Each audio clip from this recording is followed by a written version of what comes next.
We're live. Hey, good to be here. Good to be back. Hey, did you disinfect this microphone? I knew Nikki Baez was here. And, I don't never know where that mouth's been. That's good. That's good. Matt and I were joking about Nikki because he calls me Mr. Bluntington. Why? Because Stephen Baez and all the criminals, when they used to drink in my basement, they used to call me Richie L's. Don't know why, but they came up with that. I have an idea as to why. I don't smoke pot. Yeah, I know you don't, but I know where their heads are at. And then least, it became Richie Blunts. And then they graduated and matured. And then Nikki Baez picked up on it. Oh, it's over. And then it went to Richie Bluntington. Now it's Mr. Bluntington. And I don't know what the fuck it means. He runs around. He's calling people Beef Wellington and beef. It doesn't matter. Yeah, Wellington. What's the new one? Hog. You hear the hog thing? No. Hoggington. Hey, everything's Ington. He's gonna private label one and make $1 million. He's not making $1 million on Richie Bluntington. Nah. Hoggington, I can see though. But listen, Rich Poggi in the building. Talked about it a bunch. Talk about your book. I came. Was it to not the last signing, but the two signings ago over at 8020 Matt's place. That was the successful signing. What, the last one didn't go as well? The second one was not great. No? We sold some books. You had a good time. It's a grassroots campaign. Yeah. That's all that matters. Well, you're having fun doing it. I mean, when I talked to you about it, the main thing was that this was a passion project, something that you've been wanting to do for a really, really long time. The goal here is to kind of give people the insight as to who you are and a little bit about your book and how it all came about. And so, you had mentioned this being a 20+ year project when we spoke. From start to finish. Yeah, so let's break that down. I want year one. Well, before we get to year one, let's talk about day one. Okay. For little Maxine, a.k.a. Capri. Oh, my baby girl. Dude, I'm in love. I'm so in love. You're a girl dad. Hashtag girl dad. This is different. You and Aiello. This is different. He went, we reversed. Yeah. The guy had my boy but nonetheless, I mean, this is, having my son changed me, no doubt about it. 100%. I mean, becoming a parent, no question. The girl though, man, the girl is everybody said it to me. I feel it. It's a different kind of humbling. Just different. I got boys, but I have a lot of nieces, and I could see that little edge moving over from a guy like you, a jock, and that whole girl, that love, that infatuation. Yeah, the thing that really shifted it for me was obviously her birth, that her being here for sure. But when Jen had said to me, would you want your daughter dating somebody like you? Okay. That was the thing that, for so many reasons, yes. Of course, I would prefer me over majority of what I see out here. Over the big worm. Probably over the worm. But he's getting better. He's getting more like Steven. If you get to know Worm, I know he ain't. You know what I mean? But he on the surface, I got to make him laugh out there in TV land. Yeah, La La Land. But no, when she said it, it was humbling because, we all know things about ourselves or have done things that we know we are, who we are. There's things, and so in my head, I'm like, yes, of course, but there's this, and aspects of who I am and in my life that I would absolutely like to elevate or to curve that or whatever the hell it might be.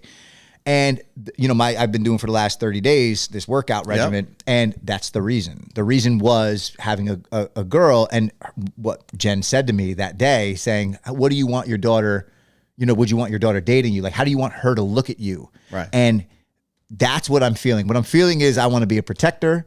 I want to be somebody who this is what I expect of a man as she gets older. Sure. That's kind of what it is. At least that's where I'm at right now. Listen, you're salt of the earth, people. Just be present. Always. That's forever. Be present. Let them fail. It's going to be hard, but let them fail a little bit with some boundaries. Yeah, Pick them up and just love them to death. My parents let me. They let me. So. I know very few kids that are assholes that have good parents. But I know a lot of kids that are assholes who have asshole parents. Yeah. So if you just follow that golden rule, your kids are going to be fine. Yeah, they are. I'm confident in that, and I could say assholes, right? You could say whatever you want to say, however you want to say it.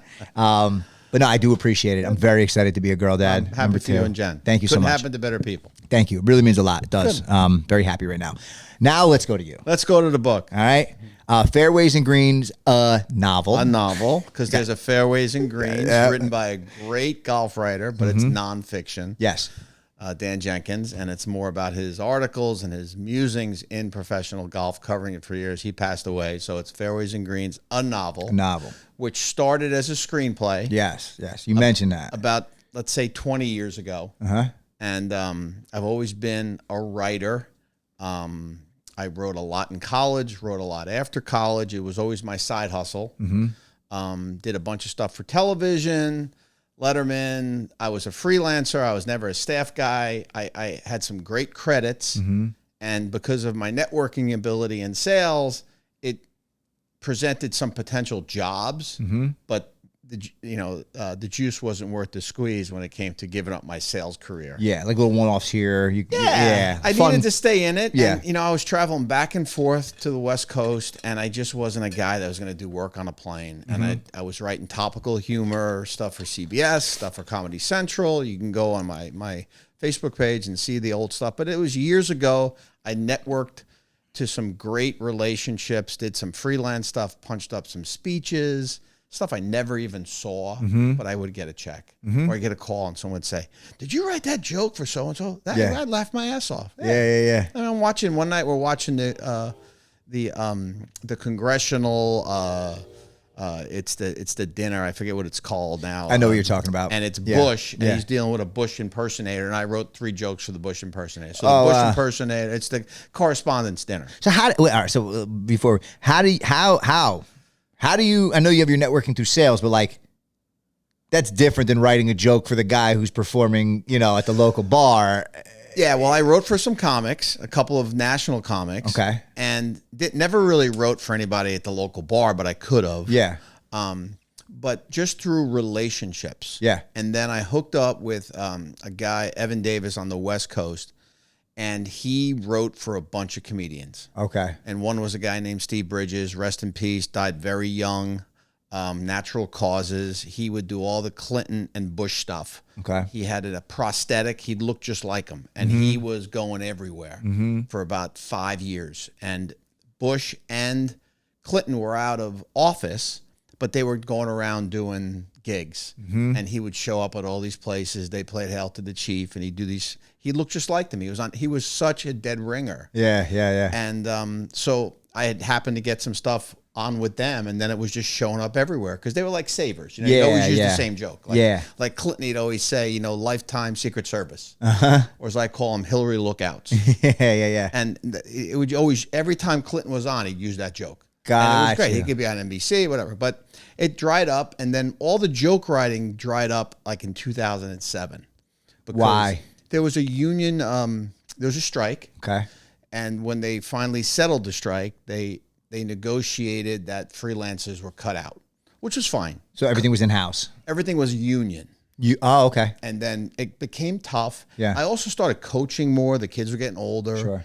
And it was cutting into my family time and my coaching. So I looked for other ways to be creative, and I started writing scripts because the scripts were just more natural to me because I've always been more of a dialogue guy. And there was this situation, to make a long story short, first time I said that, there's a drinking game, I'm sure. How many times I say that today? Long story short, all those criminals that used to drink in my basement, they're saying, how many times are you going to say that? I already used juices. You got one, you got another. To net it out. Yeah. But they're all like, to net it out. Those are my go-tos. Yeah. But, so I was with a guy, and we had a script that we were getting some meetings on. It was a cute little mob script, but it wasn't. It was like an anti-mob script. It was a comedy, and it literally died on a vine because the guy that we had kind of pegged to present it, an actor, just had this cataclysmic failure in his career. So it was a great experience. And then someone I knew, I was doing some work for, helping him formulate his thoughts for a project he was going to submit to a literary agent, was telling me about how he was over the weekend with Michael Douglas, the actor, and all he was talking about was fucking golf. And then I said, I heard him on Letterman. He loves golf, and he wishes he could have been a golf pro. And now he's looking for a project for his father. He's like, yeah. And I go, I got one. Wow. You'd already started. Now you had nothing. I knew a guy that knew a guy. I knew a guy that knew a guy. That's sales. That's sales. That's also bullshit. That's sales. No, that's sales. I had somebody tell me that a long time ago, like, if you have an opportunity, of course I can. Figure it out later. Well, that's consulting. It's consulting. And you figure it out later. That night, and you go back in and teach them on it the next day. Yep. But with that situation, I didn't write it for him, but I wrote it about him, knowing that he would see it. Mm-hmm.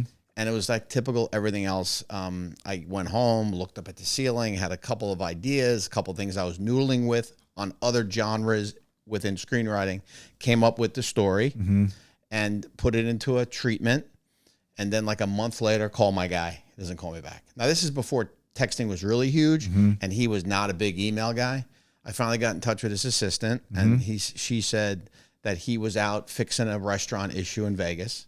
He'd be back in like 4 weeks. He comes back. We finally set a meeting to go over what he was paying me to do for him. And I had this little treatment, you know, the first act of the screenplay, a little bit arc with the rest of the story, stuff about the characters. And he goes, I have to hand this to him. And him and Catherine are in Croatia filming a movie for like the next 6 months. I'm like, oh, shit. Here it goes. And then it never came to fruition at all. COVID, I couldn't play any more golf. I was like, so you had the shelf for quite some time. It was on a shelf for like 7 or 8 years. Yeah. And it was first act, second act. I knew how I wanted to end it, but I just didn't know what the last scene should be. So then, and at this point, it's a screenplay. It's totally a screenplay. Okay. And so I was looking at it over COVID, and it just came to me how to end this thing. And then I went through it from beginning to end because some of the stuff wasn't as topical anymore. There was a couple of like references. I had to update that, made sure all the characters gelled, yada, yada, yada. And I showed it to a couple producers. And they thought it was great, but they're like, it's COVID. Every fucking writer and actor is writing scripts right now. The backlog is like 5 years. Yeah. No one's ever going to see this, let alone produce it. Yeah. It's a good story. Yeah. It's an interesting take on a redemption, rediscovery story. And Maria's probably saying, all right, Rich, get to the end now. But she's not even watching this. She's watching. She's got you on 1.25 play. She's watching TikTok right now. Yeah. If this isn't on TikTok or Netflix, she ain't watching. Yeah. But we love her anyway. We'll get to her later. Yeah. So, you know, they said at the time, this is 2021, write a book, make it a novel, because at least you can copyright a novel. So I sat down, Max, and I tried to, take the first scene and make it a novel. And I was not comfortable in that format at all. You never had taken a shot at writing a novel? I wrote a book a long time ago, like in my late 20s. It was first person. It was almost like me just talking. And a buddy of mine, rest in peace, Bob Lucy, I talk about him in the acknowledgments. He was a mentor of mine. And he showed it to some people. And they're like, this is pretty good for a first timer, but it needs work. And I had just written like 450 pages, like more work. You did all 450 by yourself? You work with anybody? No, not at that point. I did it all by myself, showed it to some people. Is this on like a typewriter? No, it was a compact like 2.0 computer with like I don't even know what that is. Dot matrix. It wasn't even Windows. This was literally in like 94. Wow, that's early computers. Early computers. And I've been in technology since the beginning. That's early computers. So anyway, I just couldn't really, I'd write the first scene or adapt the first scene of the screenplay into the novel, and it would suck.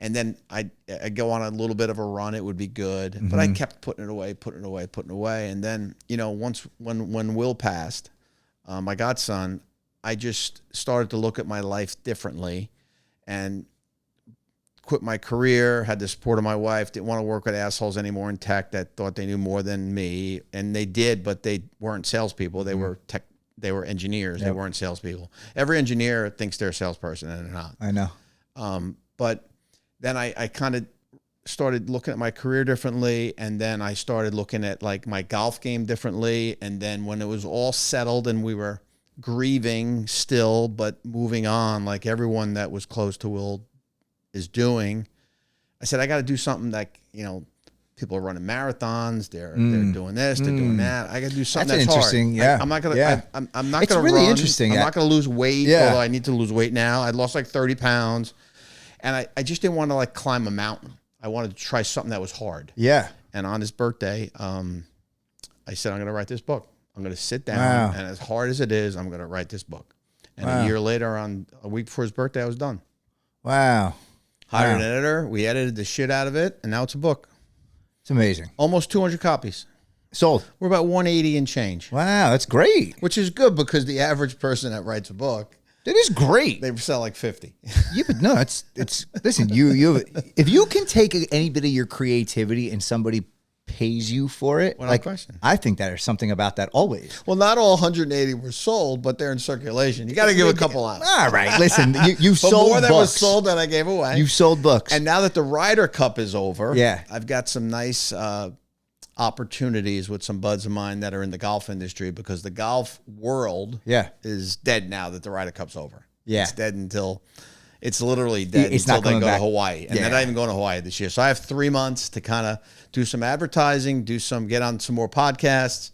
I figure I've got 18 months. Mm-hmm. And this is not about selling the book. Like I could give a shit about it. What is it about? So, it's really about someone I don't know investing the $19.95 $3 off if you buy it on my website. We'll talk about that later instead of going to Amazon, or the ebook for $9, and then spending their 8 to 20 hours to read it. Mm-hmm. People I don't know, because people I do know, they'll always be subjective, even though they say they'll give me no holds barred, but they're like, I know the author, I didn't love it. It's a little different. I want people I don't know to enjoy the book. Mm-hmm. And the more of those that I find, and I've been finding a bunch of them, that's the reward for me. It's not going to be a New York Times bestseller. It's probably not going to be a movie, although, you never know. I've got the screenplay. Yeah. You've got a screenplay. You had that done already. Yeah. I'd have to update a little bit. So let's see if anyone knows Billy Crudup. Yeah. Okay. Anybody knows Josh Duhamel. Okay. Let's see. These are the guys that you already have. John Hamm. These are the ones these are guys that can play golf. Because this isn't going to be like Happy Gilmore bullshit where they throw in a stunt double. You know who's a good golfer? Justin Timberlake. Did you hear that? Justin Timberlake's a good golfer. Good golfer. Maria would love that. But she'd love any of those leading men. Of course. Even Bateman. Jason Bateman's a good golfer. So you have to have a good shoulder turn. Yeah, you have to have a good swing. And then you have to take me to a club, and then we'll talk about the option. Yeah. It's anything is possible. We'll see. Again, people I don't know. Yeah. People I don't know. Would it cost me to do this outside of the soft cost of my own time, which is, you can't put a time on that, especially since I've been a consultant for the last year and a half billing. I mean, it would have been hundreds of thousands of dollars in time, but the investment in putting the book together, hiring an editor, doing a little bit of marketing, and getting the book published, I spend more than that a weekend in Saratoga playing golf and gambling with the boys. So the money's not the issue. It's what I can get out of it from people I don't know who enjoy the experience. Let me ask you, because you mentioned before how, after Will's passing, it was like you needed something to do. And that resonates with me. Something that was hard. That resonates with me tremendously. I feel like every time I've ever gone through anything in my life, whether it be something that was out of my control and it affected me, or you kind of feel yourself going down that slippery slope. Like I've always had to almost make an excuse, like, okay, well, on this day I have this going on and I'm going to work really hard for that day. And that's what gets me through the hump. And then it's a matter of staying consistent from there. Is this the first? How do you typically do that for yourself? How do you all? Is that your approach typically when you I'm a grieving? Self-starter. First of all, I've lost. I'm 59 years old. I've lost a lot of people close to me in my life, but they've been more celebratory, right? Mm-hmm. Uncles, aunts. Vito Trouse affected me tremendously. Yeah. He was like my grandfather for years. I picked him up and took him to games for 15 years. So those types of losses, a couple of my uncles that were like fathers to me, those were sad, but they were old. They felt more like it was It was a celebration of their life. This was the first one that just impacted me ridiculously. Before, I don't know that I ever would have finished this book because I just wasn't committed to doing changing my careers. Maxx was more about Maria and I getting on the same page and saying, listen, I don't want to do this anymore. I'm getting old. AI is nuking people's W-2s that are selling software. I want to do something else the next 5 years of my life. Mm-hmm. We can live on this instead of living like this because we're fine. And that wasn't that hard because I was a professional business person, ran companies, some were startups, some were large, billion-dollar. I worked at SAP, Oracle. I was in senior leadership meetings. That was easy to change my career. But do something that was hard and get out of that comfort zone. Like writing a novel is not easy. Getting out of your comfort zone is... And it wasn't just to check the box. I wrote a book. I wanted to write a good book. Yeah. You put time and energy into it. It wasn't just to say you did it. Yeah. I did that, and then I hired an editor. Yeah, that Peter goes for Kramer. everything. Yeah. That goes for everything. That goes for everything. It's like I told you I'm working out, right? Like, I could sit here and say, yeah, I get up every day and I get outside and I stretch and I do push-ups and sit-ups and I'm working out every day. Sure. Or I could go the extra mile and actually, you know what? I want to change my body. I want everything to change over the next 30 days in a drastic way, which is going to take significantly more effort, significantly more time, significantly more, more patience, more passion. Like, you got to get into it. That's why there's no traffic on that extra mile, man. There really is. There's because it's the truth. I mean, a lot of people say to me, and I want to say a lot. I'm not, at least 30 people have said to me, I always wanted to write a book. And why do you not? Right. But it wasn't just checking a box. Like, when I hired Pete Kramer, who's a award-winning USA Today columnist, I said, Pete, I coached your kid. I know you for 20 years. Tell me if this thing sucks, if it's okay, or if I should just start from scratch. Yeah, let's start there. He goes, you're close. I said, what do we need to do to make it better? He said, we need to work together. So you have to be humble. You have to take rejection, criticism. So that's how you get there. It is how you get there. I think, like you're talking about with the exercise thing, someone should say to you, yeah, but are you really working out? You did 50 push-ups. Did you do 100? Yeah. Did you? I walked a mile. You walked a mile. It's 20 minutes. You need to walk 40 minutes. I just like proof in the pudding. Yeah. I don't care. All right. So, like, if I start something, book, workout, whatever, if I start something and then it goes to this amount of time, like, the whole in between is what you do. I could sell that I'm doing it better than I actually am. Sure. To a lot of people, make people believe things and still get things. And like, of course, it's my soul. At this point, the older I get, it's like more my soul. It's like, how attached to my soul is it, right? So if I'm letting myself down and not doing what it is that I have set out in my mind, then I can't, it's starting to become less easy to do what I just said it, because it doesn't feel right. The older I get, the more mature I get, the more, right? And I do want to be healthier. I do want to, everything I do and put my time and energy into, I want it to matter. I want it to be something purposeful, whether it be for me because I need to get it out of my system, or it's because it's somebody I love or people that I love and I'm doing it for them, whatever it might be. Everything doesn't have the dollar attached to it necessarily, but like, they do if you're going to take my time. But like, there's a lot that I'm starting to understand where I used to just kind of go and flow with the wind and let things be. Well, maturity and being a lot of dad and being a husband. Those things change. Priority. Those are the moments. Those are the moments. Being less selfish. We're all a little selfish, but let's talk selfish real quick. Real quick, because I was watching an amazing interview with Matthew McConaughey, and he goes, even those that people say are selfless are also, there's actually selfish, because if I'm going to be a nice person, because I want to be, if I'm going to be a nice person and do the right thing, always, that is still for my gain. In a sense that I have to be selfish, for me to do that for somebody and do it for the right reasons, I want it to reflect to them. I want what it is that I'm doing to reflect in a way that I'm looked at a certain way. I'm trying to prove something of like who I am. There's still a selfishness about it. It's not like you gotta. I don't listen to anybody and that's selfish, or I drink my face off. Like, that's not the definition of selfish. Selfish it covers every single being that there is. And I thought it was a really interesting perspective that he said that, because it is good to be selfish. I think everybody should put themselves first always. I really do. It doesn't mean that you can't help other people. It doesn't mean you don't do it in a process, but like, get yourself tight, be happy, find your happiness, do what you got to do, and then do what you got to do in the world. Without question. You know, let's keep it rolling though. So COVID, Will write the book, finish the book, meet up with Pete. He helps you edit. Now where are you at in regards to getting the book done? So it was a quick edit. We figured it out collaboratively in Google. I started to understand what he was saying when he said the book was a little overwritten, too descriptive in certain areas.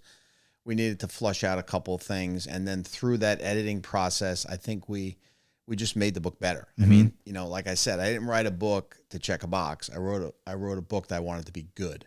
Again, it's not going to be a bestseller, but the reviews have been very favorable, and they're objective because I'm starting to get them from others. That doesn't mean that people aren't going to love the book and it's going to sell a lot of copies. It was like the duck test, right? If it looks like a duck, quacks like a duck, swims like a duck, it's a duck. The book had to read like a book and look like a book. So everyone that calls me up, and I've probably gotten 15 calls, they say, wow, I can't believe you wrote this. I'm like, cool. I'm like, did it look like a book and read like a book? They said, absolutely. So that checks that box. I says, what did you think of the story? They said, love the story. It was different than I expected because it's not your typical redemption story. Usually your typical redemption story, the redeemer is some broken down jock or musician or wannabe business guy who's in rehab, and he has to go address something, or she has to go address something in their past, and then through that they change the world, and the redeemee, the person they help, like becomes president or wins like the Super Bowl. This is not like that. This is a different twist on that story, and that's been very satisfying. So where I was at once Pete and I got through it, you have to forget about it.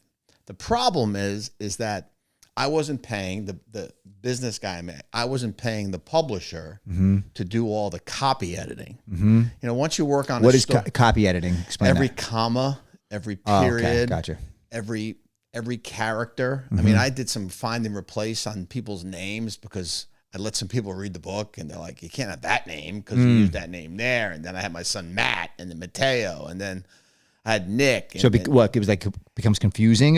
Yeah, you can't call somebody Bob in chapter 2 and his name is Rico in chapter 7. And you forget that that's a 400-page manuscript. There's a lot of that shit. And I wasn't paying someone to do that. So now I'm doing it. And then once I did it like 3 times, because once you send it to the publisher, that's the book. So imagine like opening a book after you wrote it and edited it and looking on like page 200 and it says vagina instead of Virginia. That would drive me nuts. I'd be running around. I don't know why I said that for, but that's a good example. There's no Virginia or vagina, but there's a sex scene, although my wife says it's a hookup scene. But I would be running all over like Westwood with a pen, changing it. So I basically read it so many times, I literally hate the book because I read it so many times. I could tell you if you told me I love that line you did in chapter 6, I'd say 3rd paragraph, page. Oh, you know it like that. I know this book so cold. Wow. That's so cold. So once that gets frozen, you work on the cover. And the cover was me and my boy Matt. We came up with a couple of concepts in Canva. We sent them to the guy, and within 2 days we got back that cover. I love the sunset. I love the colors. Yeah, we had them in the thing. Well, we had a caddy walking with 2 guys. He took the caddy out, did it around the green. Yeah. But the funniest thing was this guy, Doug, who's the main character, he's into routine, right? And he's got his 3rd belt loop covered by the belt. And Matt's like, Dad, I can't look at this book at Barnes & Noble and see that this guy is the kind of guy. He's right. So now I'm calling up the publisher. I'm like, he's right. You got to change the belt loop. He's right. He's totally right. I 100% would pick up on that and be like, oh, this is driving me nuts. And he's like, Dad, if you do this book, I'm never going to read it. I love that. I love it. I love that he said that. That's so true. I'm the same way. I'd either like poke at it and it would pop off because I wouldn't stop talking about it, or I wouldn't read it at all. Exactly. So little stuff like that took forever. Yeah. And then about 2 weeks later, I got a box full of 25 books. Wow. And that was it. How cool was that moment? It was pretty cool. Yeah. You know, I'm going to be honest with you. I'm an old quarterback, older than you, and I played on TV and all that shit. So that was great. And but in all honesty, this was not about being published. You know, when I heard my first joke on Letterman, like Marie and I were in bed, and it was like the greatest thing ever. And she was like so excited. That's a moment. He's like, he was my guy. Yeah. And not only did he do my joke, but he laughed at it. Yeah. But that was it. Like, I must have had like a couple dozen more, and I would tape them sometimes, missing sometimes because it wore off. So getting the book, really, it was cool, but it wasn't like that aha moment for me because I was expecting it. It's like, it's like I took an executive training course at SAP years ago. And, it was by the book and how to sit at a dinner, how to cross your feet, what to order, how to do presentations. It was really in depth. And I was out drinking with the guy one night down in Pennsylvania. And I'm like, all right, cut through the bullshit. They paid you a lot of money to do this. That's great. Give me one thing. Give me one thing that you do that if you could sum up this whole course in one thing. And he's like, make sure that you believe you should be in the room. Whatever you're doing. So if you're with golfers if you're a pro golfers and you're a golfer, pretend you're a pro golfer. If I'm hanging out with the Campanellis and we're going to get into football, I'm sure. Yeah. I'm a coach. Of course. I'm a coach. Yeah. If I'm in a meeting with senior executives, I'm just as good as them. So I'm an author. I'm a writer. The book showed up. Now let's go sell. Well, yeah, people see through your lack of confidence. Yeah. They always will. So whether you want to admit it or not. You belong there. If you think you belong there, it's one of those things. Whether you think you do or you think you don't, you're probably right. I thought that book was coming. The thing that got me was it's bigger than I thought it was going to be. That's the only, when I pulled that out of the box, it looked bigger than the book Maria had. How big did you think? I don't think it's like that big. No, it's just like it's like a half an inch bigger on the top and side because I see. I got a 6x9 versus a 5 1/4 by whatever. See, I like the size of the font. That was purposeful, man. Yeah, I like the size of the font. Trying to make it easier to read. I do. I think that it 18 chapters. Yeah, I think and you got each hole, each flag. No, I think it ends on chapter 18. Believe it or not. There's no 19th hole, though. Me and Pete talked about that. We were going to do a 19th hole. Playoff hole? Nah, it was going to be like, but that'll be in the sequel if we get there. If we sell enough books, the sequel's already mapped out. Do you have a sequel idea? Yeah, it's totally mapped out, but I'm not doing it unless I don't need to do it.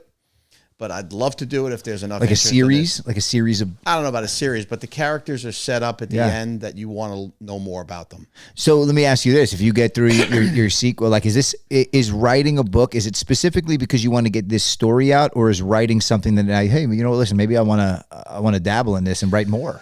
Well, listen, I consider myself like if you go to my website, richpoggi.com, if you go on my LinkedIn, it says writer. I don't consider myself an author because like I said, I've written a lot and I've made money doing in various different ways in side hustle. And I've written some shit that's really cool that you wouldn't even think I wrote and stuff that no one will ever see that's sitting in someone's thing. And that's fine. But I know that I could sit down now because the writing of this, because of, the personal aspect of it, to get through it, to honor Will, and then do something that was difficult and I'd not go climb a mountain or go break 80. I've done that. Yeah. It's to do something that was hard. So I accomplished that box. But I know that because of going through the exercise, especially the last 4 weeks, some of the little tips and tricks that I did with Pete, I know I could bang out the next one quick. And it'll probably be easier because I'm not starting from a screenplay. So between my dictation, you're not translating. Yeah. I know that I could crank it out, but I don't have to do that. But I'd love to do it. But it's never going to pay me what I need to make. True. So how much time do you really want to put into it, or can you put I would put in as much time as it takes. Would this be the thing you would do? Golf and writing, if you could? If golf, I know, is like your passion in regards to your time. Outside of golf, would it be like, is this the thing that if you said, hey, I could make money doing this, would this be the thing? Listen, if there was a runway because this thing took off, I would do that in a heartbeat. Yeah. I've kind of dabbled in some television production that could easily be like more new media production. You could always freelance and do some of that. Sure. I have a lot of contacts. I'm not really concerned about that now. I've got a good gig that they take care of me.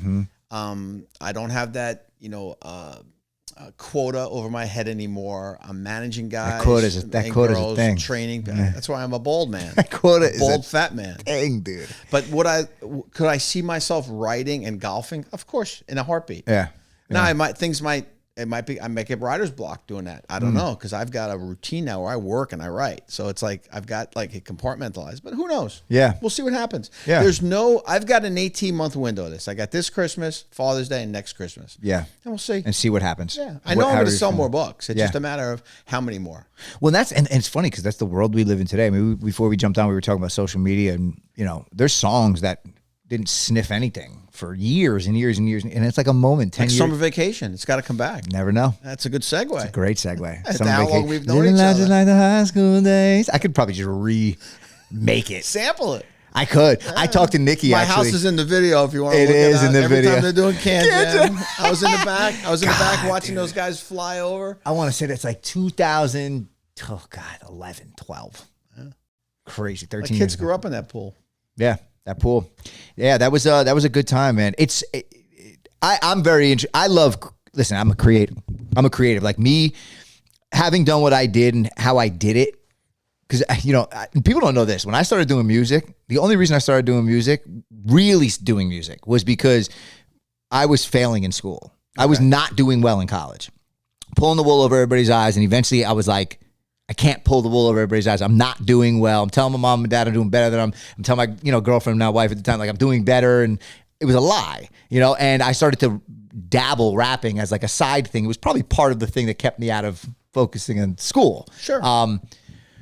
But it was the first time I got knocked off my pedestal when I decided I was going to leave school. Okay. And I had to sink my teeth into something. And that was the thing. So creativity was like, it was the first time I really realized that I'm as creative as I thought, because I took something that I didn't even know I was good at, kind of polished it up over a year or 2 years, ran with it for X amount of time. And like, holy shit, now you're performing with this person and that person and that person. You're on the radio and you're the MTV and this, that, and the third. And I'm like, I'm watching it kind of become. Somebody's waving I saw that. Yeah, we got fans. Yeah. I saw it become buy a book. I saw it become something.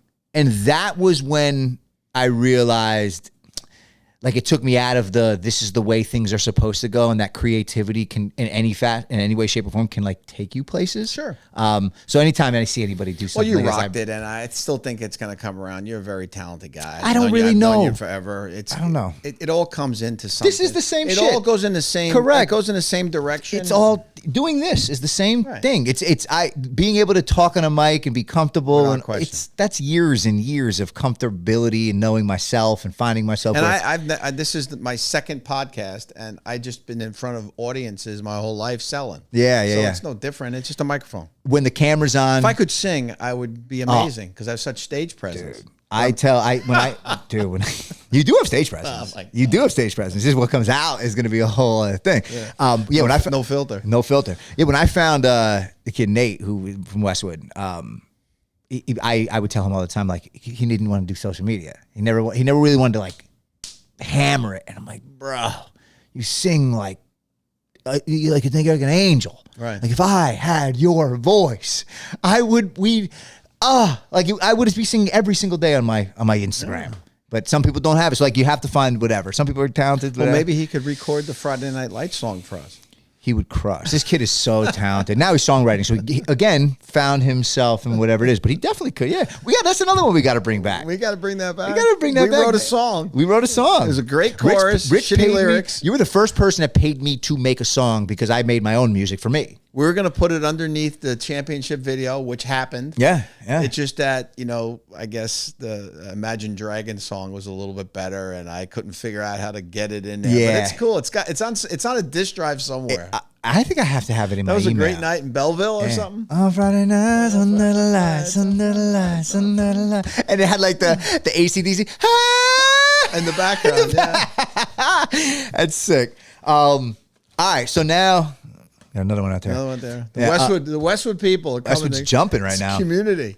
Westwood's jumping. All right, so now books out. You've got almost 200 copies. RichPoggi.com. Everybody knows. Go to RichPoggi.com if you're going to buy multiple ways to buy it. You can get it on Amazon. We prefer RichPoggi.com. Well, listen, if you want to support the author. Yeah, if you want to support the author. The reason why everything is so cheap on Amazon is because they don't pay the vendors, and an author is a vendor. But listen, I want to put it in people's hands. So it wasn't about the money. Yeah. But you get a nice discount on RichPoggi.com, or you can figure out how to get it on Amazon at RichPoggi.com.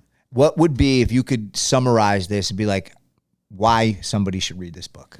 Listen, I think that it appeals to non-golfers, but if you're at all interested in golf, male or female, it's a good read about what happens to people in the industry, in the game, when they're off the golf course. They're just like regular people.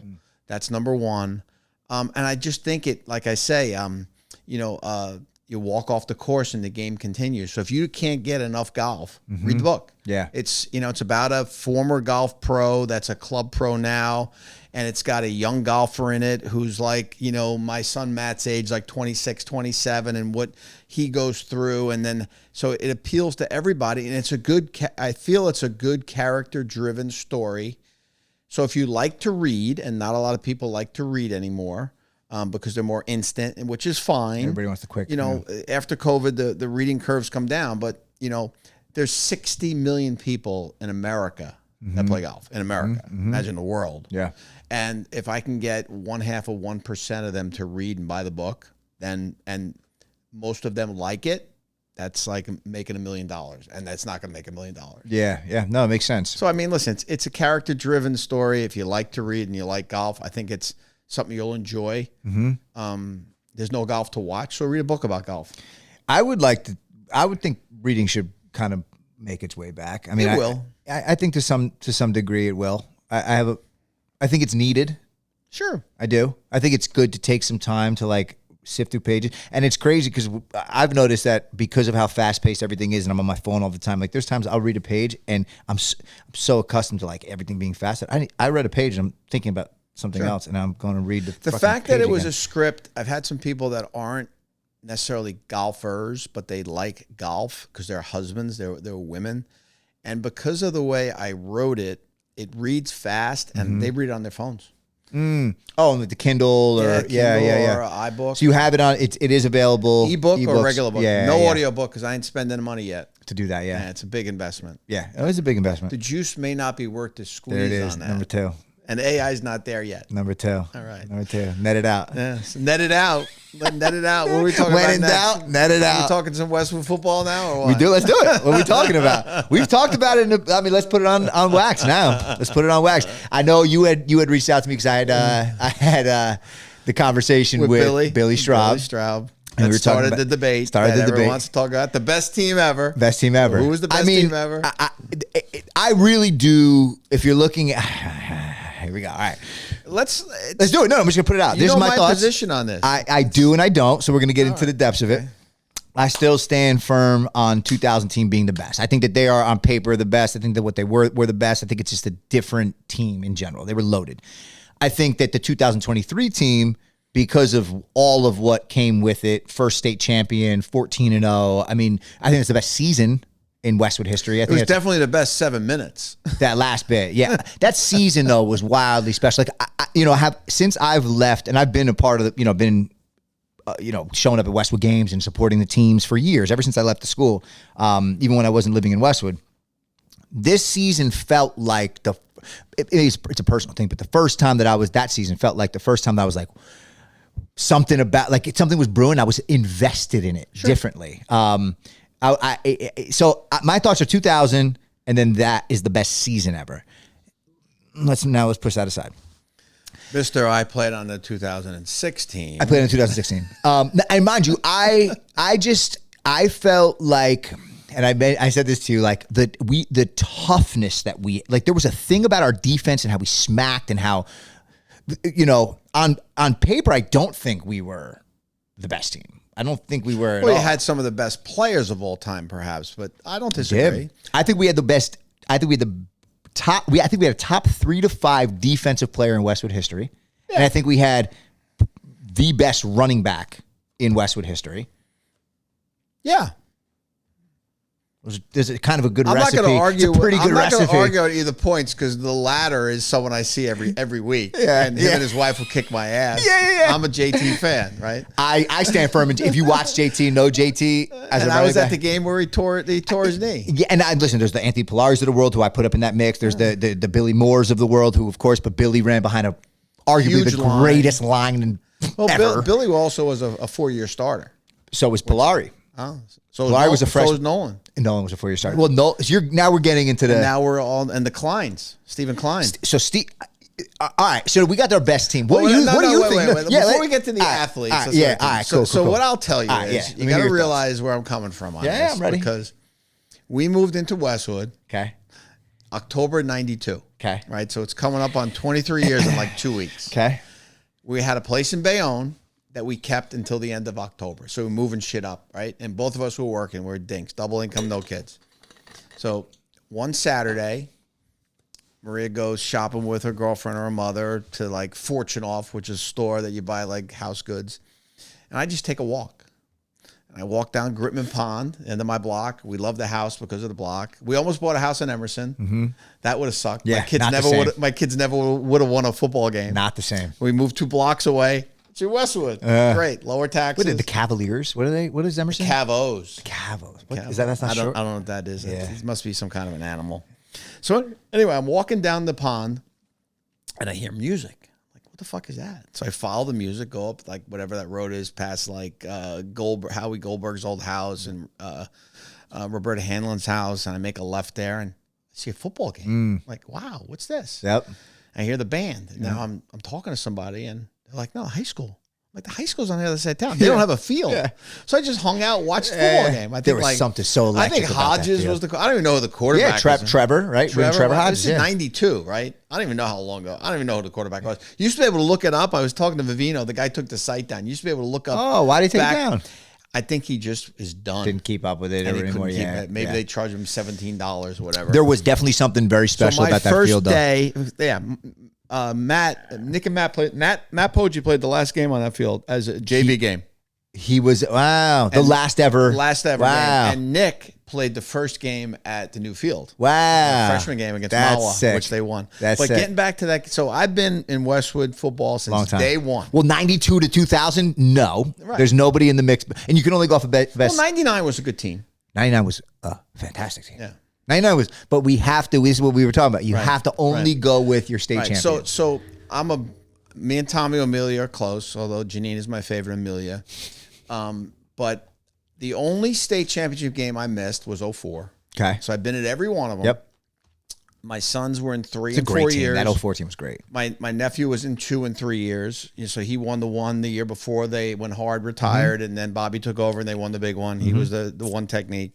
So what I will tell you is, as we can say, the game has changed tremendously. Kettler versus the hard field, running the ball 40 times a game. I threw the ball 4 times a game, like literally. Yeah. We didn't have to throw. And, the coaching has changed. So I will tell you that the 06 team, in my opinion, and Lasante and JT studs, they'd be first team all Westwood. They're extraordinary. On both sides of the ball. Yep. JT was just as good of a linebacker as he was a running awesome, back. but he was a better running back, which is wild. Because he ran over people. He was different. He was a Derrick Henry. He was Derrick Henry. I remember when he sold us, and I found out from Schraub recently that I found out. Oh my, what? No. Well, that's good. Terrible. Sorry, Jen. I found out from Straub recently. I thought when JT was being recruited by Stanford, I thought he was being recruited to play running back. And why we were excited as his friends was because Toby Gerhardt was going to be a senior and he was going to be a freshman. We're like, oh, I mean, that's Toby Gerhardt. He's like the next Toby Gerhardt. But he actually got recruited to play linebacker. Yeah. I didn't know that. I didn't know that either. No, I didn't know that. But JT thankfully, Rhode Island held it up, or was New Hampshire? No, Rhode Island. Yeah, I mean, but his that's one of the most unfortunate. Terrible. I was at that game, crabgrass. It was a crabgrass. It was the most quiet I've ever seen a stadium field. And you could argue he shouldn't have even been in that game. Very likely should not have been in. The field is a huge reason as to why it happened. That was crabgrass in October. It was terrible. Or the November. It was the energy of that field, the energy of walking over the bridge, like that was different. Yeah. That's something that, as cool as it is over at the high school, if you experienced that, and again, I didn't experience this, so I won't even judge, but that was cool with the clinking, clanking. Yeah, that was good stuff. on the wood. There was just something about it. Yeah, but I think. Yeah. So what I'll say is this. The 2000 team was a great team. They were big. They all played college football. They had two inexperienced. Some of them played at Montclair too. So they had 2 Division I receivers. Okay. No, I'm not going to argue. Power 5. I'm not going to argue with you. You know, I'm not arguing who was the better team. What I'll tell you is, you guys in 06 played the toughest team.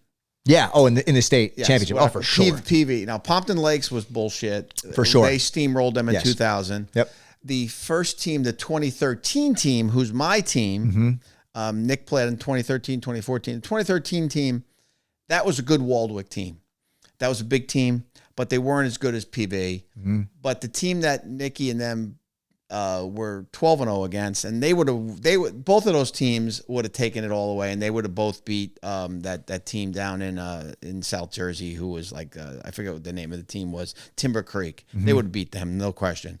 But that second Waldwick team, coach was an asshole. The kids were all whiny douchebags. They thought they should have won the year before. If that's not raining at MetLife, they win 50. Westwood wins 50 to nothing. I mean, Nolan has to run 90 yards to catch the kid, and then they can't that score. Play. Yeah, I mean, so and they don't score. That said so much about Nolan. That play. Oh yeah, I mean, listen, it just did because he was so good. It's a gear that I didn't know he had. It's on an angle that wasn't even a great angle. And I'm gonna add to that. That was impressive. The gear was impressive. I think where I was most impressive was you got a guy who is the guy, not just at Westwood, but like in the county, everywhere. That's the effort he put in. Like that is why teams win. When your best guy is doing that, that gets everybody jacked up. And I think they were covered too, and he was down in the box on the other side. He was nowhere near it. He had to run 30 yards just to get even. That was an amazing play. It was never play. It was like DK Metcalf before DK Metcalf. Yeah. Remember when he chased down? I think I've seen every play that he ever had in his life, especially the offensive plays, and I think that epitomizes him. He just made everybody better, and that's why he made people better. He made catches that were insane. Yeah. And I saw energy. Him, I saw him in BC. That was the play that just encapsulated him as a person and a leader. Yeah, no, I agree. Let's go down the line. So, but I will say, let's just finish that. Before we go down the line with what do you want to go? So your team played the best. I will say that the 13 team to me was my favorite just because that's the Carmelani team. That's a very good team. Because that's when Matt Muniz was still playing. He got hurt his senior year. Keating was a great kid. And they beat people up. Yeah. I mean, that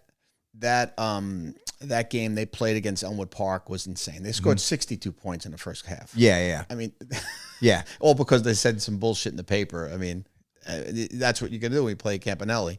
But I do say, of all the Westwood football I've seen, that 7 minutes in Rutgers was, without question, the best drive.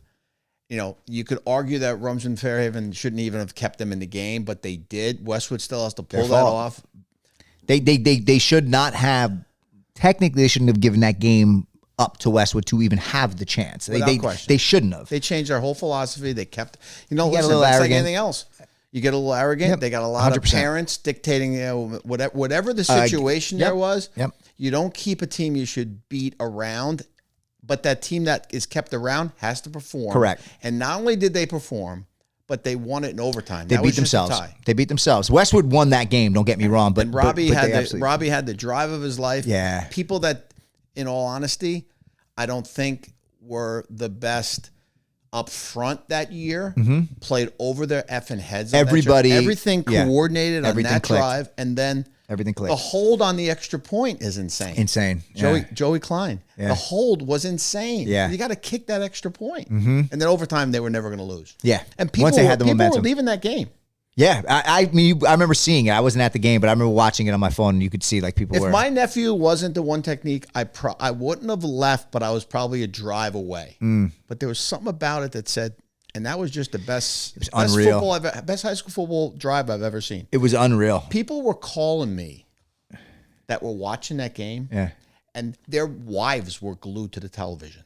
Really? I was driving home, and they're like, "Did you see that?" Because it was on TV. Yeah. And everybody was watching it because we usually travel well. That was a Monday night at like 6 o'clock. Yeah. It was a work day, so we still traveled well. But I think everybody in Westwood was watching that feed. Yeah, it was an extraordinary season. It was a captivating. I'm happy season. for them. They were great. Very happy for them. And Bobby. I mean, Bobby's my guy. Like, no pun intended. Love him, and that was cool. That was cool to see. That was awesome to see him step in his first year do that. Yeah, Dennis left them. Dennis didn't leave the cupboards bare. Yeah.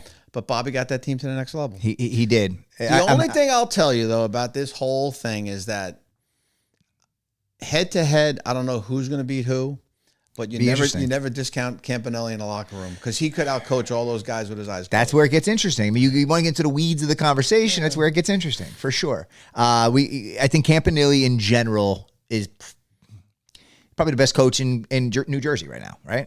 Well, he lost last week, but Bosco has to beat him at MetLife when it matters. They've lost before in the regular season and beat him like 40-0 in the state championship. So and they've scored 30 of those points in the second half. It sucks they lost. But that'll be the reason that they're going to ultimately, I'd imagine, win. I mean, Billy worked for Vito. He knows what I'm talking about. Yeah. And I think that Vito, if he was going to be going into surgery and on anesthesia, he could outcoach George. George was a great guy, but he wasn't really an X's and O's guy. Yeah. No, he wasn't. But he had guys just run ISO, maybe run power. He had guys. Toss it to Billy and then throw it once. He had guys. I mean, their quarterback 2000 team, right? Yeah. Their running back, their quarterback was Dave Asbury. He was like a 4.4, 4.5 guy as a sophomore. They were just electric with a 300-pound line. And that line would turn around and play defense. 300-pound line. And you had like Kevin Rattenberg, and you had guys. I mean, they were just tough, big guys. Big, tough, physical. Yeah, and speed. They had guys. All right, where are we going next? We got to Westwood football. We agreed. We agreed. We agreed. I was going to get into players, but maybe we keep that one sidelined. You want to talk players? Yeah, sure. You want to talk about players? Seen them all. Who do you think is all right? Give me your. I mean, I don't want to go like position to position. I feel like that's a lot. Who are your top 5 Westwood football players? I mean, listen. No particular order. Don't have to put it in order. I'm gonna start out with the teams I know. I think you got to put the kid who's playing now is going to be on the list. Mm-hmm. Stephen Klein. Yeah. 4-year starter. I actually would put him on that list. He's a beast. Yeah. I mean, he's a great kid, great family, great genes. He's going to have a great career. So he passes the eye test without question. Yeah. I'm going to hold off on Robbie for a second because I think Carm is up there because Carm was like the first two-way, dual threat kid. And he wouldn't run out of bounds. He'd run you over. Yeah, he was a big boy. And thick. He was like a strong kid. And Craig is just a winner. Yeah. I mean, he had like people were hot and cold on him, but you were hot on him. I mean, he's the guy that if I'm hot on him. If you are running quarterback power from the 3-yard line, I want him to have the ball because if the guy misses the block, he's going to run over the linebacker. He was that tough. Threw a flatter ball. He threw a great ball. But he threw a great ball, and he made himself a great quarterback. I thought, and obviously the connection with Nolan, and it was a big thing. His stats were extraordinary because of their connection for sure. But if I'm being brutally honest, like Robbie did amazing things that no other quarterback I've ever seen at Westwood do. Different athleticism, different feel for the game. And Robbie did it with less support up front. Correct. He was a playmaker. Craig had a line. He was a playmaker. But if you asked me what I saw quarterback wise at Westwood, I think I might put Craig at the top. I just think he brought an edge to him. I'm going eye test. I'm going eye test. Sure. I'm going like you got a guy taking a snap, handing the ball off, running the ball, throwing the ball, making the right decisions. You stack it all up across the board. Robbie be that guy. He's like the Johnny Manziel. Like, you kind of don't want to miss out on what's possible. Exactly. But the next play is a highlight. Craig was different. I'm a quarterback, so like I didn't run. I thought he was a very special. I ran like 2 or 3 times. I did really good. I think he's underrated. Stop running. I think he's underrated. I think he doesn't get talked about enough. No. I don't. So I got those 2. So you put Craig in your top 5 Westwood guys ever. Well, I'm putting him at the quarterback position. Okay. Right. Cool. Then I'm going to put Stevie Heisman. I call him. Cool. Stevie Heisman. Yeah. Stevie Klein. Stevie Heisman. Yep. I'm going to put Nolan in there for every other reason. Yep. Then I'll go to your team with Anthony. Mm-hmm. I think Anthony was a beast. He could have played on any team. Yep. And then I'm going to be honest with you. Gallagher is there. There's a bunch of guys. Wow. But I was a Billy Moore guy. Really? I loved him. I thought he was top 5 ever. Because I'm going to put a running back in there. Wow. I don't know how good. I could never put him above JT. I could never. Oh, I forgot. Yeah, JT. Hey, I could not. Yeah, if you're going to put Billy in the top 5, it's like disrespectful to JT. I gave you plugs on JT. But I'll give you Billy was Let's make number 5 everybody. All right. JT, BG. I would have to. JT would be in the. I mean, to me, my shoo-ins are Nolan. Anthony, I'm very biased towards him. I think he's the best I've ever watched, and my best friend. He could change a game. His thing was different than anybody at all. I think nobody did what he did. And on defense, if you want to see someone that's like him, is Steve. He's making 20 I would tackles a put game. Steve in the 3. So I think those 3 right there are very, are pretty I think static. And I think Steve, I want to see how he finishes this season, but I think they're static. Hopefully it's healthy. That's the most important thing. He's already got his rings though. Then you get into the like people will say BJ. I don't think BJ in high school. I don't think BJ in Westwood is a top 5 Westwood guy. I think ultimately he's the best that ever came out of Westwood because of course. But I can't put him in the top 5. I actually would put Ramel. Never wrote a check to the touchdown club, but yeah, Ramel did. I don't know anything. I actually would put Ramel in my top. Ramel's 5. a great kid. Yeah, great person, great human being. I would There's put him so in my many top that 5. could go in that top 5. But again, I'm trying to do my best to be quarterback, and we could have this debate all week. And JT, well, I'm going to go those 4, and I'm going to say JT. That was my 5. And I'm with you on the JT. Yeah, those are my 5. Yep. All right. Then there's a 1B, 1C. There's layers and layers and layers. And Westwood is just, there's something in the water. We talk about it all the time. There's just something in the water. The fact great community. The program has been good for 25 years, going on 26 years. It's amazing. Longer than that, almost 30 years, but since they won their 2000 state championship, it's special. Kudos to the parents. Kudos to the and town always shows up. That's the town. Officially back. Now we're officially bathroom back. Break and door opening There for somebody. Break. All right. Let's talk family. I want to know family. Your wife thinks, kids. What is this to them? How are they excited? Yeah. So, listen, they're up front and center in my acknowledgments, right? I wouldn't be who I am without my family. If we weren't in Westwood all these years, we wouldn't be who we are as a unit. So, my wife, Bess, took a chance on me years ago. Totally selfless, even though we talked about that before. Less selfish than others. Maybe who it was selfish. selfless. Maybe it was a little selfish. Maybe you're a thing. I don't know. She wanted me to herself. I don't know. But there's been so many times in our lives where we've had just things we had to get through, not personally at all. We have a great marriage, we always have, but and we've always been there for each other. It's been like so natural. Mm-hmm. It's just been great. And then when I kind of looked at my life after October 7th, she was there. Do what you got to do. Mm-hmm. You've been carrying a family for the most part. She's always been working. She's not a stay-at-home. She has a great career, great job. But, she said, take your time. Do what you got to do. We got money in the bank and take your time. Now, she didn't give me 5 years to figure it out. Yeah, I didn't become like a loser, but it took me 6-7 months. Yeah. And it's a good chunk of time to have. Yeah. It's nice to have and she's always been supportive. And, she read the book. And she's always been like my biggest fan. I love her to death. And so she's the GOAT in the family, always was, always will be, with her friendships at work and our family. And then I got my 2 boys, and your father, they were the best things that ever happened to me. Yeah. My pride and joys, they're my best-selling books. Yeah. Totally different. Matt, Nick. They're definitely different. Yeah. Same heart, but they're both good kids. One they're is just outgoing. Good guys, yeah. One is outgoing. One is a little shy, but he has his moments of being outgoing. Matt's more creative. Nick is a numbers guy. One was a tackle. One was a quarterback and a free safety. So you just have that mentality. They're both golfers. They both do zins. They're both right now looking. Zins. They're both looking at their picks now for prop bets for Monday Night Football. Yeah. They're both saying, Dad, get home. Nick's saying right now, get home with the laundry detergent. I got to do laundry. Yeah. Nick was out in Arizona for 2.5, 3 years. Moved back. Matt's still in Miami. Matt. He's hopefully coming back after 4 years in the winter. Mm-hmm. They're just great kids. Football kids. Mm-hmm. We exposed them to everything. Nick went the football route only. Matt hung around in baseball a little longer. And they just excelled. What I love about them is they have great work ethic. Mm-hmm. They're personable. They are respectful. And they're crushing it individually right now in their careers and in their lives. And that's all you can ask for as a parent. It's amazing. And then I got my dog, which is, the family other unit. Baby. Yeah. My other baby. She's going to be 9 in December. What's your dog's name? Maya. Yeah, I knew that. Matt named her. Uh-huh. Why?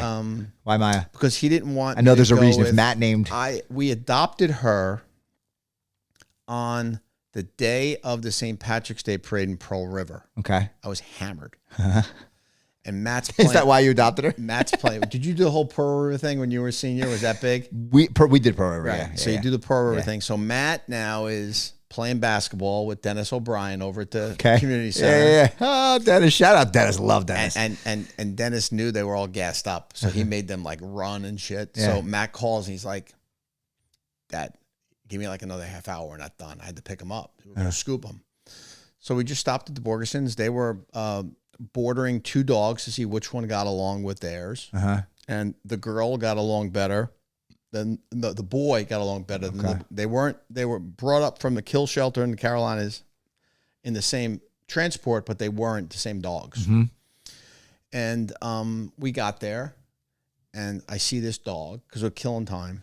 I see this dog and I just pick up the dog and the dog just gives me the eyes. You knew it. I put the dog under my jacket. And now Chris is like, what are you doing? I go, I'm taking a dog. I love this dog. This is my dog. No. He's like, I'll pick dog up in the morning. So now Maria's driving because I'm hammered. And she's like, what's that noise? I'm like, what noise? She goes, is that a fucking dog? Now we're smuggling a dog home. Now we're in my driveway. I'm like, Maria, listen, I just told him, you know, I made this story about how the little dog wasn't getting along and it's going back to the shelter. He's going to pick it up in the morning. Yeah. And meanwhile, I got the pen. Chris put the pen in my trunk. Oh, no. So now we get in the house and Maria's like, you're such an asshole. You're hammered. We're not getting a dog. So now we're going with like, all right. So now we go to bed, and at like 4 a.m, I hear from the cage. I hear, yeah. So I just open my eyes, and Maria's on the floor with the dog. Oh. And she goes, we're not giving this dog back. She found love. So now we're talking about themes. Bailey, had to be something Irish. Yep. You know, and Matt poo-pooed it all. And he named the dog after Maya Rudolph because I think Maya Rudolph, Maya Angelou. Oh, I was going to say Maya Rudolph, the actress? No, Maya Rudolph was, no. Yeah, she's an actress. She's a comedian. She was on Saturday Night Live, right? Maya Angelou. Yeah. And what he did was somebody said you got to put all the names in a ball and put them in a little piece of paper. Whatever the one picks is the name. He like made them all Maya. Of course he did. And we just went with Maya. That sounds like a very Matt thing. Total Matt thing. So Matt named the dog. Yeah. He's sharp. He's quick. And then Nick was pissed because he was at college. He's like, you fucking wait till I go to college and you get a dog? Yeah. We're sending him pictures and stuff. And she's our girl. Yeah. 9 years old. I miss having a dog. My arm tattoo, but I'll say that later. Yeah. All right. So that's the family. That's the family. Now I want to get into I want to do like a little rapid fire. Rapid fire. Let's go. Quick. We'll end it with this. Well, a little get to know Rich Poggi. And then we'll have to end it with www. Well, that's of course. We always do an outro. We do like a promotional marketing. What background music we're gonna have here? Whatever you want. I'll throw it in the mix. I trust you. You know summer vacation. I will put summer vacation. There you go. How about even though it's fall? Summer vacation. Deal. I remember him when he ran out of the end zone to kill the clock. I tell you, that's been happening a lot lately. It's a thing. We were early. We were the first to do it. First ever. Did you play in the game in Tenafly? I don't know if it was 06 or 07 when the punter on Tenafly went down to field the kick and his knee was down and you guys got the ball and scored and won. It was at Tenafly. Probably 07. Okay. Yeah. We had crazy games at Tenafly. 04, we had the game where we came back on the kickoff. They scored with like 40 seconds left, and then Polari ran the kickoff back to the 40, and then it was bong, bong, bong, beat. That was Jabulani Lovelace, who went to Rutgers. Yes. And then we beat him. And then we lost to Tenafly on a heartbreaking in the regular season heartbreaker. It was the only loss of the year. We should have beat them. And then was that at Tenafly? At Tenafly. And then was it your punter that fielded the ball on his knee and then they got the ball? No. JT. JT, number 5 best of all time. I'm going to say I moved him up. We've said he was a touchy subject. Now he's 1A. He got popped. He got popped on a handoff. It was definitely a lineman's fault. Partially. Got popped, fumbled. They picked it up. They scored. Not on the play, but like on the drive. I remember a game. I got to remember what I think. Lovelace, was it Loveladies? Lovelace, I think he might have been a junior, but I'll look. There was an amazing game at Tenafly. You know who'll know is Ray. Ray knows everything. Oh, of course he does. Ray's the best. Renshaw's the best. I love Ray Renshaw. Right. Love Ray Renshaw. Great man. All right, rapid fire. Let's go. So Let's start toppings. Favorite pizza topping? White pizza. Just white pizza. Well, white pizza if I'm at Originals, okay. And they have great white Originals. pizza. I used to love the Tony D's spinach. They had a good spinach slice. But I'm going to always go to Originals. So white pizza Originals. Nick is like, almost family. Dom and Rosalie are great. Nikki worked there. My son Nick worked there. But I go to Originals for the chicken parm vodka sauce. Yes. Yeah. Is that good? I could eat. Pizza to me is like coffee. As long as it's well done, I'll eat anything on top of pizza. Yeah, but there's definitely... There's a guy at Tailgates and does a tail ham, egg, and cheese pizza, and it's off the hook. Whoa. Yeah.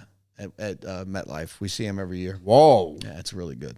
But I'm a white pizza guy. Give me one slice, it's going to be a white pizza. White pizza. Okay. So white pizza is specific, predominant. You want it from Originals if you could pick.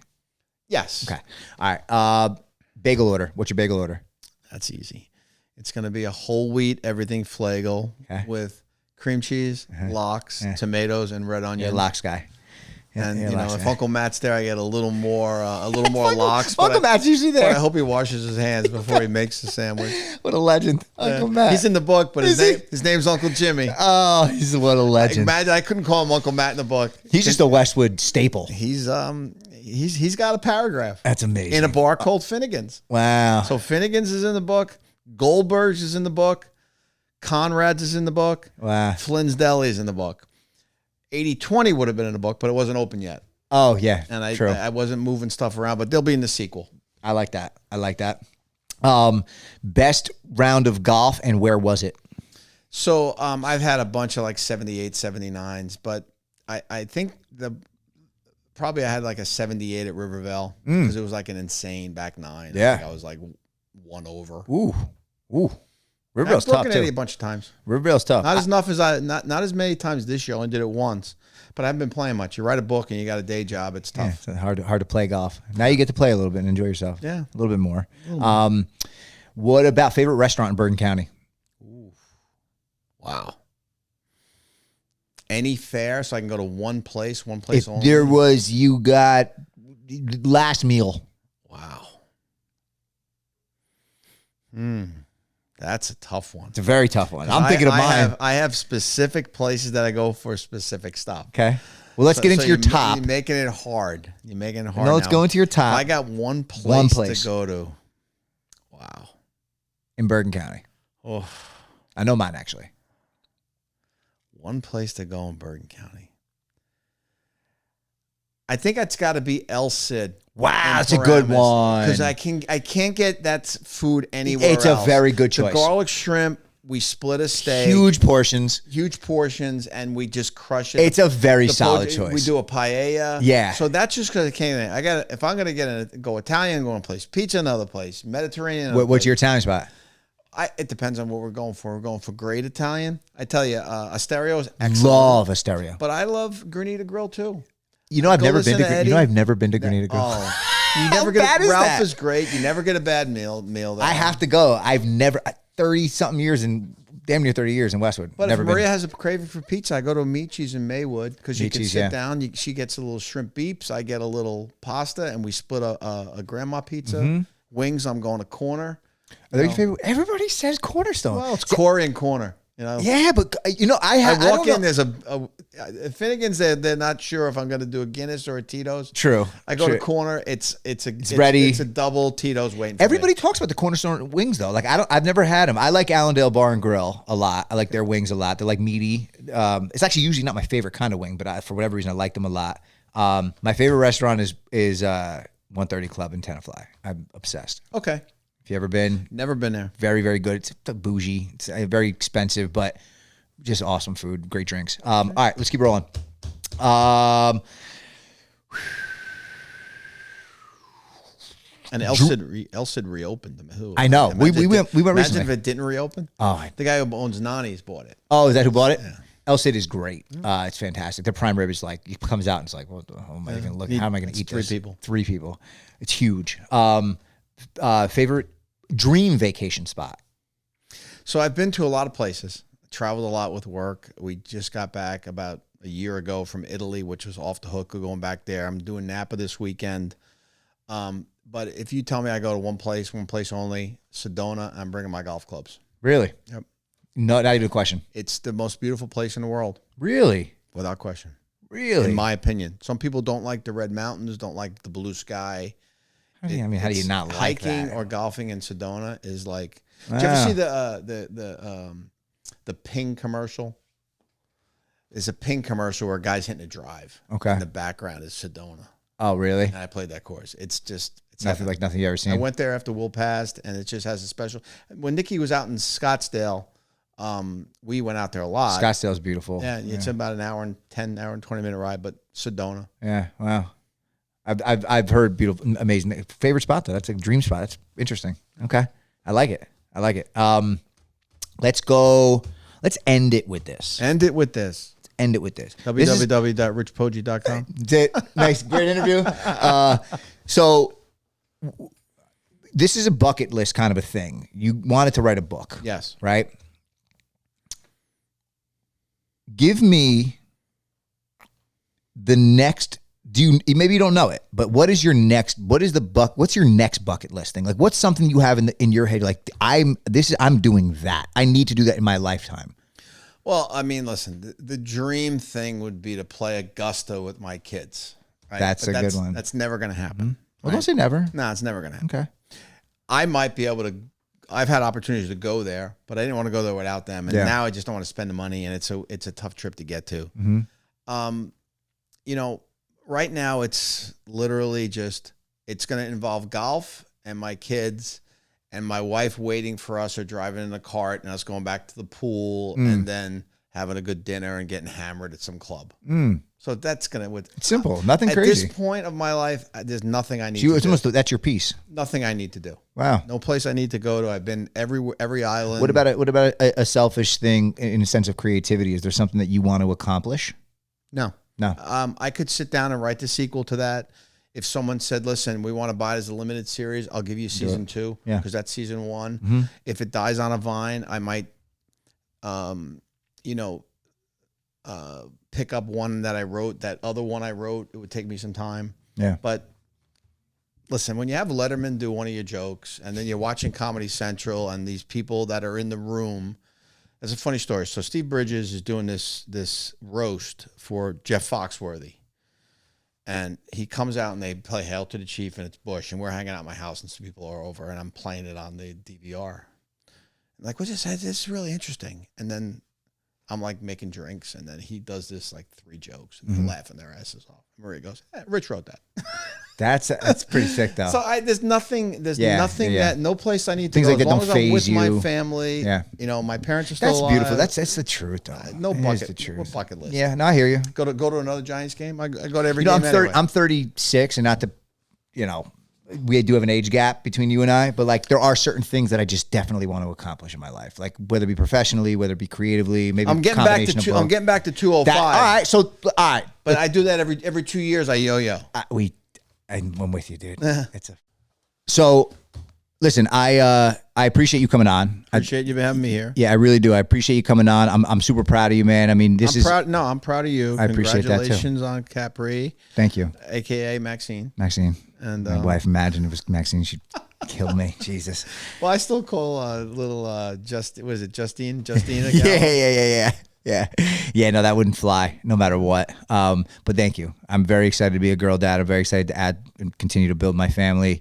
Very exciting time for sure. But this should be an exciting time because this whatever this path is, it's it for you. I believe it's going to get you to where you want to get to. You're going to monetize this and you're going to figure it out. I believe you're going to crush it. I believe it. I'm very passionate about it. I set a goal for myself. I wanted to get through an entire year of doing this. I wanted to put up 52 episodes. I think we're going to get close to 52. And I'm like the most famous. You're the most famous one. I'm not the most famous author in Westwood, but I might be the most famous on Woodcliff Avenue. You definitely are. Bob Clappish is my neighbor. He's sold a ton of books, and he's a sports writer. We'll get it. I got to drop a copy off to Bobby. You got to get Bobby one. Yeah, definitely do. I think we'll get him on the podcast too. We'll have him. We'll get you. He's busy the next couple of weeks, hopefully. Why? Yankees. Oh, true. Yeah, that's true. But no, listen, I do appreciate it. If everybody, wants to know where to get Fairways and Greens, a novel. A novel. I almost forgot it. Don't worry about it. www.richpoggi.com. It's not the only place you can get it, but it is where you should go get it. Support the author. Support the man right here who put it all together, who wrote this. This is 20 years plus in the making.